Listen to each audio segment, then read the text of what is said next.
भगवान विष्णु का ध्यान किया, ब्रह्मा जी ने, विष्णु प्रकट हो गए।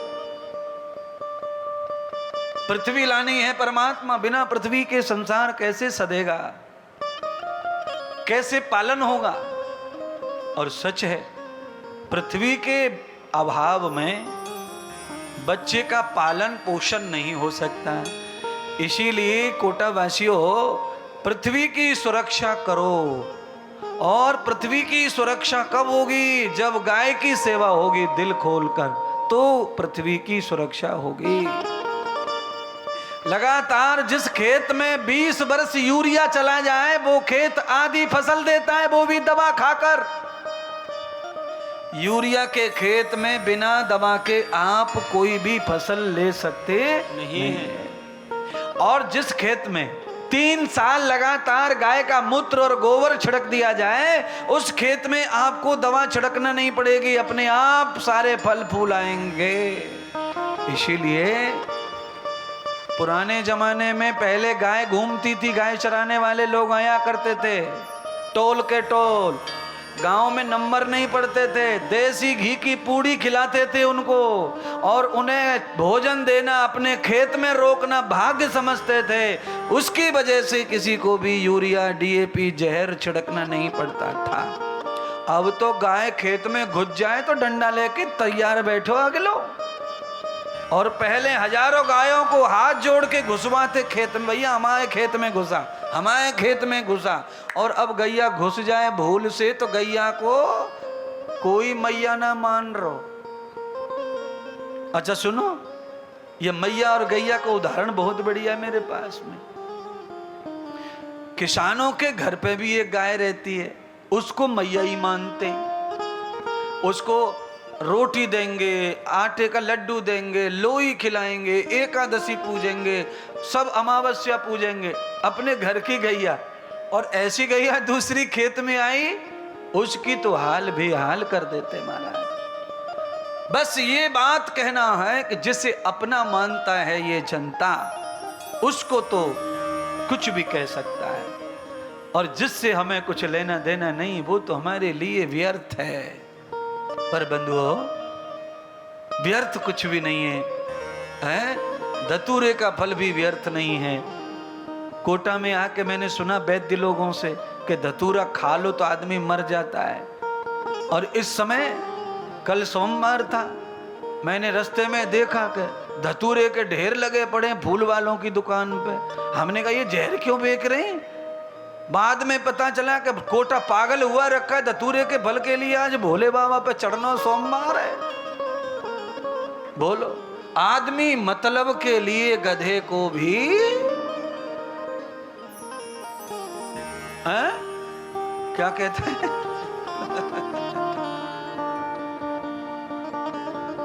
सही कह रहे हैं महाराज। और वैसे वो धतूरा बच्चे के हाथ में मम्मी को दिख जाए तो वो पागल हो जाती है, हाय हाय धतूरा होए। बता, भोले बाबा धतूरा खा ले, पर हमारो बेटा धतूरा नहीं खाना चाहिए। क्या हो जाएगा धतूरा खाने से भाई?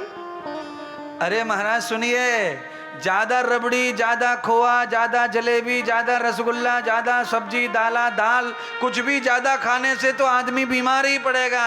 पर आप आहार को भगवान का वरदान समझकर खाओ, कुछ भी नुकसान नहीं होगा। धतूरा भी फल है, उसे खाने से मरेंगे नहीं, पर आप उतना खाओ जितना बताया है वैद्यों ने। घुटने में दर्द हो रहा है, दवा काम नहीं कर रही है, तो धतूरे के 2 फल ले आ पके हुए, और भूवर में सेक लो, और तेल में पीस के भरता बना के बांध लो, सवेरे बिल्कुल खत्म हो जाएगा दर्द। बताओ, सवेरे बैंगन के भरता खा खा के पेट फुलाए लियो, पर घुटने पे ना बांधो धतूरे को भरता। केवल धतूरा मार देता है ना, वो रोग भी मारता है, दर्द भी मारता है। दर्द की दवा ज्यादा खा लो तो वो तुम्हें मार देगी। बस दर्द की गोलियां ज्यादा खा लो, कहाँ मार देंगे, किडनी डूब जाएंगी। लिमिट में खाओ, सब सही होगा, दर्द भी जाएगा, शरीर भी नहीं मरेगा। तो धतूरा लिमिट में ले लो, सब अच्छा होगा। यही सीखने के लिए कथा में आना चाहिए, यही सीखने के लिए कथा में आना है। बराह रूप अवतार लिया भगवान विष्णु ने और सीधे पाताल में चले गए, पृथ्वी को मुक्त कर रहे हैं हिरणाक्ष नाम के दैत्य से। भगवान श्री विष्णु ने वराह बनकर भागवत में अवतार धारण कर लिया, शूकर अवतार लेकर आए और नाक के बल पर भगवान सीधे पृथ्वी में चले गए, पाताल लोक में। बंधु, जिसकी नाक में बल होता है वो पानी में कितना भी डूब सकता है, जिसकी नाक कमजोर पड़ जाए वो पानी में डूब के मर जाएगा, बाहर नहीं आएगा। इसीलिए पानी में जब लोग डुबकी मारते हैं तो पहले नाक पकड़ते हैं। तो बराह भगवान की नाक में सबसे बड़ा ताकत लेकर भगवान पैदा हुए। आपने कभी सूअर को देखा होगा, वो पैरों से गड्ढा नहीं खोदता, नाक से गड्ढा खोदता है। तो भगवान ने धरती को खोज लिया अपनी नाक से। अच्छा बोलो, चटनी में लहसुन है, ये बिना खाए कैसे पता चल सकता है? नाक के माध्यम से। सही कह रहे हैं। अच्छा बोलो, चटनी में नमक है कि नहीं है, ये कैसे पता चलेगा? चटनी में एक आइटम ऐसा है जिसे नाक भी बता सकती है, पर दूसरा आइटम नमक ऐसा है उसे नाक बता सकती, उसे जीभा चाहिए।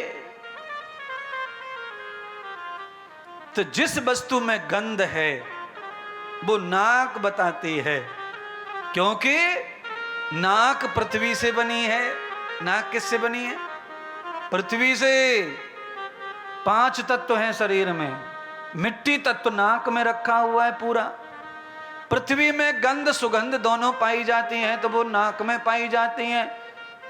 समुद्र से जीवा बनी है, इसीलिए नमक का स्वाद जीव ही बताएगी, और कोई बता सकता?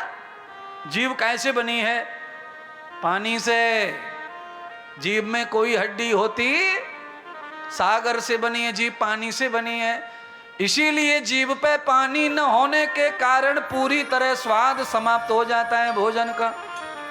मलेरिया, टाइफाइड, मोती जला, टीबी, टेंशन, एक्जिमा, ज्वर आने पर जीभ का पानी सूख जाता है।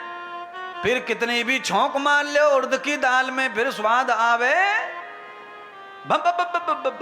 चिड़ आवे, चिड़।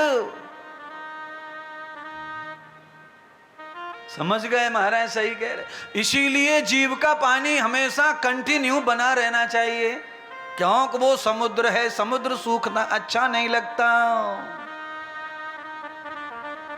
जीभ पे पानी जिनके कम है, जीभ जिनकी बार बार सूखे, वो जल्दी से जल्दी इलाज कराओ। महाराज का इलाज कराएं। उनका इलाज यह है कि नीम की दातुन करो, और दातुन करके दांत को थूक के पानी चूसते रहो, और जीभ को दातुन फाड़ के जीभ को लकड़ी से साफ करो सुबह सुबह। जो जितना जीभ को नीम से साफ करेगा, जीभ के उतने रोग दूर होंगे, और जीभ में से एकदम पानी फूट पड़ेगा, और हर चीज में डबल डबल स्वाद आएगा। मेरी बस यही बात है कि आप कुल मिला के स्वस्थ रहें, मस्त रहें, प्रसन्न रहें।